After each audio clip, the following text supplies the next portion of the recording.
Avant de plonger dans cette histoire incroyable, pensez à vous abonner à la chaîne et à activer la cloche.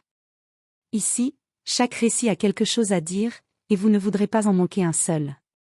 Le tueur est là. Un sans-abri interrompt les funérailles et fait éclater une vérité cachée.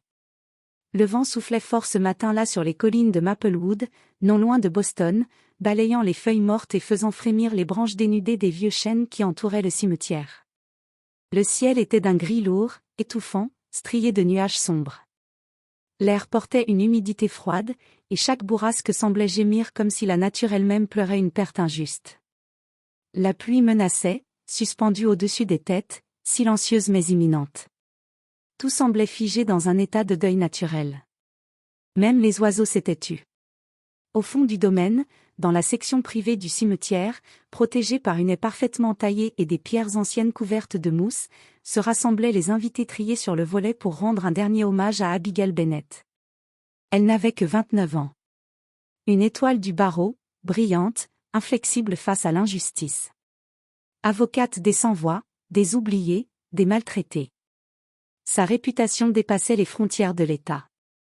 Elle était la fille aînée des Bennett, une famille respectée, puissante, et généreuse mécène dans de nombreuses causes sociales. Et pourtant, ce jour-là, c'était elle qu'on enterrait. Un choc encore trop récent pour être pleinement accepté. Officiellement, on parlait de suicide. Elle avait été retrouvée dans sa salle de bain, la peau glacée, les veines tranchées, une lettre d'adieu soigneusement pliée sur le rebord de la baignoire. Mais pour ceux qui l'avaient côtoyée, vraiment connue, l'histoire sonnait creux.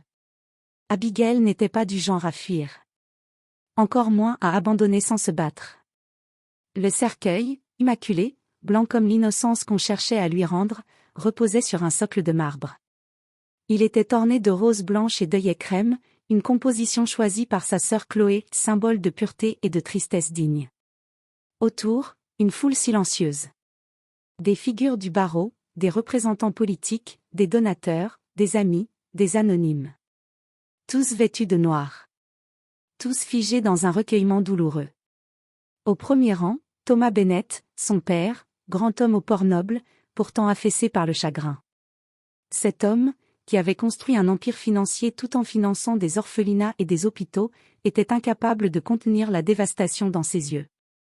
Il tenait dans une main un mouchoir chiffonné, dans l'autre, le médaillon qu'Abigail portait enfant.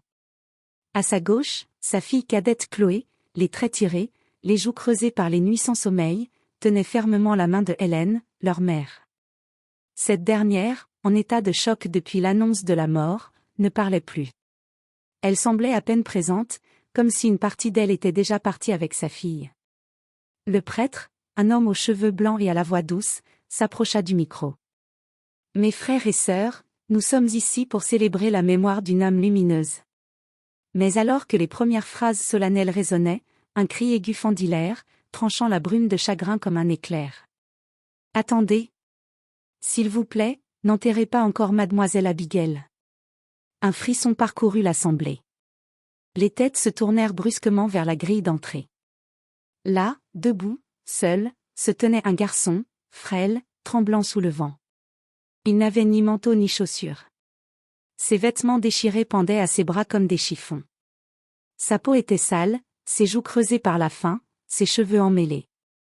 Il devait avoir à peine 12 ans, peut-être moins. Un enfant de la rue, manifestement. Mais ce qui frappa immédiatement tous ceux qui le regardaient, ce fut son regard. Un regard incandescent. Un regard chargé d'une certitude grave. Il ne fuyait pas. Il n'avait pas peur. Il portait dans ses yeux quelque chose que la foule ne comprenait pas encore, mais qui allait changer tout ce jour. Un murmure s'éleva, choqué, dérangé, agacé. Qui est ce gamin? C'est une mauvaise plaisanterie? Sécurité. Faites-le sortir d'ici. Mais Thomas Bennett leva la main.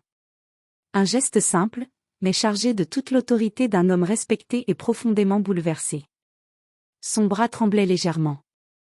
Il fixait le garçon, les yeux écarquillés. Ce regard? Ce regard qu'il venait de croiser.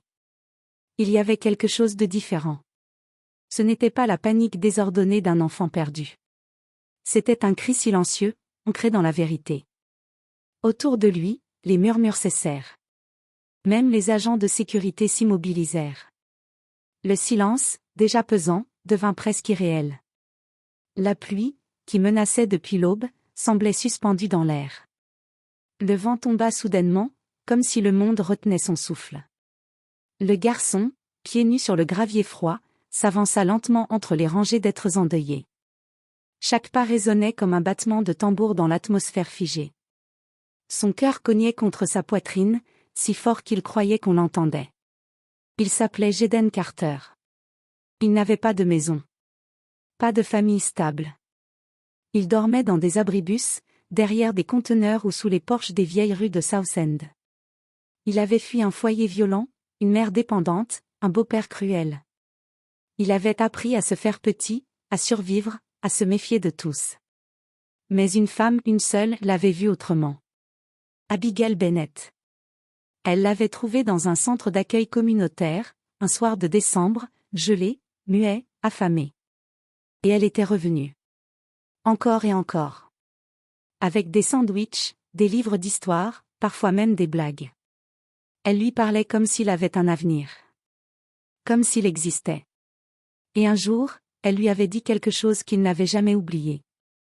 Si un jour tu as le courage de dire la vérité, alors dis-la, même si personne ne te croit. Maintenant, il était là. Devant son cercueil. Il s'arrêta à quelques pas du bois blanc immaculé, et leva lentement la tête. Les visages autour de lui semblaient flous. Hostiles, incrédules, nerveux. Mais il planta son regard droit dans celui de Thomas Bennett. « Je suis désolé d'interrompre » dit-il d'une voix éraillée, rauque d'émotion, mais elle ne s'est pas suicidée. Je le sais parce qu'elle me l'a dit. Et parce que, j'ai vu le tueur. Il est ici. L'effet fut immédiat. Comme un choc électrique. L'air sembla vibrer. Le prêtre se figea. Chloé sursauta. Hélène releva lentement la tête, pour la première fois depuis le début de la cérémonie. On entendit une femme halter, un homme chuchoter, c'est insensé. Mais Thomas, lui, resta immobile. Ses yeux s'étaient agrandis, emplis d'un mélange d'horreur, d'espoir, et de terreur. « Comment ça ?» murmura-t-il, la voix brisée. Il fit un pas vers le garçon, puis un autre, comme poussé par une force invisible. Jaden, lui, se redressa. Il n'avait jamais parlé devant autant de monde. Mais il n'était plus seul. Dans son cœur, la voix d'Abigail résonnait. Elle venait souvent dans le centre d'accueil près de la 12 rue. Elle m'apportait à manger. Parfois des chaussettes. Des mots gentils. Elle me demandait de mes nouvelles. Et moi, je lui racontais ce que je voyais dans la rue. Un jour, elle m'a pris à part. Elle était différente. Elle avait les mains qui tremblaient. Elle m'a dit qu'elle avait découvert quelque chose. Quelque chose de grave. Il reprit son souffle. L'émotion lui montait à la gorge, mais il ne pouvait pas s'arrêter. Elle m'a dit que si jamais il lui arrivait quelque chose, je devais parler. Que je devais chercher un homme, avec une chevalière en or. Elle m'a décrit les initiales. J'ai pas compris tout de suite. Mais cette nuit-là, je l'ai vu. Tous les regards se braquèrent sur lui. Il tourna lentement la tête vers le fond de la foule, là où se tenait un homme seul, distant. Costume noir impeccable. Épaules raides. Bras croisés. Regard dur. Jaden leva le doigt. C'est lui. Lui. Je l'ai vu sortir de chez elle tard, très tard. Par la ruelle de derrière. Il regardait autour de lui. Il pensait que personne ne le voyait. Mais j'étais là, caché sous l'escalier de secours. Il m'a vu. Il s'est approché. Il a dit que si je racontais à qui que ce soit ce que j'avais vu, je disparaîtrais moi aussi. Sa voix s'était faite tremblante. Mais ferme. Mais je ne peux pas me taire. Pas aujourd'hui. Pas devant elle. Le nom de l'homme, Gregory Shaw, fut d'abord murmuré. À voix basse. Comme si le simple fait de le prononcer était déjà trop risqué. Puis ces murmures devinrent des échos. Les visages se tournèrent un à un vers le fond de l'assemblée. La tension monta d'un cran, comme un fil tendu prêt à se rompre. Gregory Shaw. Procureur adjoint du comté de Suffolk. Homme de pouvoir, d'éloquence et d'influence. Ancien mentor d'Abigail, qu'il présentait fièrement autrefois comme « la meilleure de sa génération ». Invité régulier au dîner chez les Bennet, il faisait presque partie de la famille. Il avait même tenu le bras de Helen Bennet lors du gala annuel de la Fondation Grasslin, l'année précédente. Mais maintenant, tous ses souvenirs prenaient une teinte différente. Gregory fronça les sourcils. Il se redressa légèrement, comme pour dominer la scène, mais quelque chose, dans son regard, vacilla. Un éclair de panique. Une hésitation minuscule, mais fatale. Sa voix claqua, sèche et nerveuse. C'est absurde. Cet enfant, c'est un vagabond. Un menteur qui cherche à attirer l'attention. Vous n'allez tout de même pas croire un gamin des rues. Il invente tout. Il ria nerveusement, espérant rallier la foule à sa logique. Mais ce rire sonna creux. Faux. Et la foule ne répondit pas. Au contraire, un silence de plomb s'abattit. Les regards se firent méfiants. Soupçonneux. L'élégance impeccable de Gregory ne protégeait plus rien. Les apparences se fissuraient. C'est à cet instant que Chloé Bennet s'avança, hésitante mais déterminée, brisant la rangée de chaises du premier rang. Sa robe noire flottait légèrement sous la brise revenue. Elle était pâle, mais droite. Dans ses mains, elle serrait un petit carnet. « Il ne vous avait jamais vu, Gregory », dit-elle d'une voix claire mais tremblante. « Et pourtant, il m'a décrit cette chevalière. » « Exactement. 3 jours avant aujourd'hui. » Il a même dit que les initiales gravées à l'intérieur étaient « GS ». Tous les regards se fixèrent sur la main gauche de Shaw. Il tenta de la dissimuler dans la poche de sa veste, trop tard. Un éclat doré avait déjà trahi la présence du bijou. Le cœur de Gregory accéléra. Son masque se fissura davantage. Il recula d'un pas. Puis d'un second. Son regard chercha une issue, une échappatoire. Il n'en trouva aucune. 2 agents de sécurité, en poste discret à l'arrière de l'assemblée, s'avancèrent. Le premier ouvrit calmement sa veste, un micro discret était accroché à sa chemise. L'autre, déjà en communication, portait une oreillette. Des instructions circulaient. Il ne s'agissait plus d'une simple cérémonie. Une opération était en cours. Un frisson parcourut l'assistance. Puis Thomas Bennet rompit le silence. Lentement, il posa ses mains sur les épaules de Jeden, en un geste de protection et de reconnaissance. Il s'avança d'un pas vers Gregory, ses yeux plantés dans ceux de l'homme qu'il croyait connaître. Sa voix fut posée, grave, sans colère. Mais chaque mot vibrait de douleur contenue. « Dis-moi une chose, Gregory. Pourquoi étais-tu chez ma fille cette nuit-là » Un battement. Puis un second. Gregory ouvrit la bouche. Rien ne sortit. Son menton trembla imperceptiblement. Son regard se déroba. Il n'y avait plus d'assurance. Plus de statut.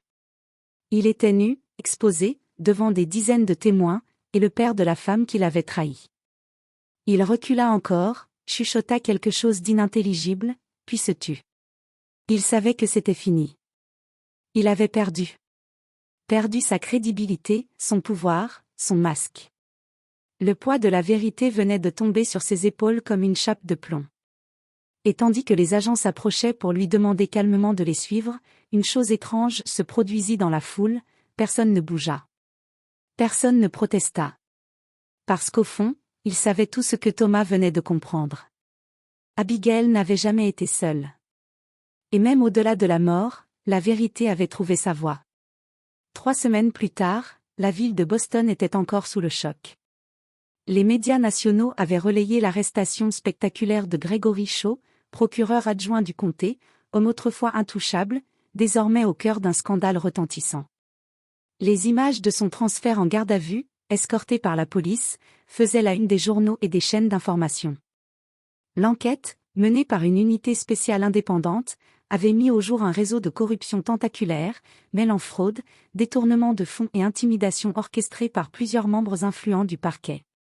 Abigail Bennet, dans son combat pour la justice, avait réussi à compiler un dossier irréfutable, rassemblant documents, enregistrements et témoignages. Mais la mort brutale qu'il avait fauchée l'avait empêché de dévoiler la vérité. C'est grâce au courage de Jayden Carter que la lumière avait pu être faite. Son témoignage précis, ses descriptions, ainsi que la découverte de fichiers cachés dans l'ordinateur personnel d'Abigail, avaient conduit au rejet définitif de la thèse du suicide. La justice prenait enfin son cours. Lors d'une conférence de presse organisée dans la salle principale de la Fondation Bennett, devant des journalistes du monde entier, Thomas Bennett prit la parole. Son visage marqué par la fatigue et la douleur, il parlait avec une sincérité brute, mêlée de fierté. « Je me suis battu toute ma vie pour protéger mes filles. Mais aujourd'hui, c'est un enfant de la rue qui a protégé l'honneur de la mienne. Jayden a fait ce que beaucoup d'adultes auraient eu peur de faire, dire la vérité. » Les caméras se tournèrent vers Jayden, assis à ses côtés. Le garçon paraissait à la fois timide et fier, conscient que sa vie venait de basculer. Dans les semaines qui suivirent, Jayden fut placé dans un foyer d'accueil sécurisé, où il trouva enfin un peu de calme et de stabilité. Mais les Bennett ne pouvaient plus ignorer le lien puissant qui s'était créé entre Abigail et ce jeune garçon. Les démarches légales furent entamées, et quelques mois plus tard, la famille Bennett l'adopta officiellement. Lors d'une émission télévisée populaire, Chloé Bennett déclara avec émotion. « Jayden est notre petit frère maintenant. Il a perdu sa famille, comme nous avons perdu Abby. Mais ensemble, nous allons reconstruire. Nous sommes une famille, unie par la douleur et par l'espoir. » 6 mois plus tard, dans une ancienne bâtisse rénovée au cœur de Boston, était inauguré le Centre Abigail pour les jeunes invisibles. Un refuge, un lieu d'éducation, d'accompagnement et d'amour pour les enfants des rues, ceux que la société préfère souvent oublier. Ce jour-là, devant une salle comble d'enfants, de bénévoles, de journalistes et de donateurs, Jayden s'exprima devant le public. Vêtu d'un costume simple mais propre, ses yeux brillaient d'une lumière nouvelle, celle de l'espoir retrouvé. Je croyais que ma voix ne comptait pas. Que personne ne m'écouterait jamais. Mais Abigail m'a vu. Elle m'a donné la force de parler, de me battre. Et aujourd'hui, je parle pour elle. Pour tous ceux qui n'ont pas de voix. Les applaudissements fusèrent, chaleureux, emplis d'émotion. Dans un petit jardin paisible, derrière le centre, un magnolia en fleurs déployait ses pétales délicats sous un soleil doux de printemps. Près du tronc, une plaque de bronze avait été posée, gravée d'un message simple mais puissant. À ceux que la société oublie, mais qui changent le monde. En mémoire d'Abigail Bennett et en l'honneur de Jayden Carter. Le vent léger faisait bruisser les feuilles, comme un chuchotement d'éternité. Parce que parfois, ce sont les voix les plus discrètes, celles des enfants oubliés, qui brisent les silences les plus lourds. Ce sont elles qui portent l'espoir, la vérité et la justice.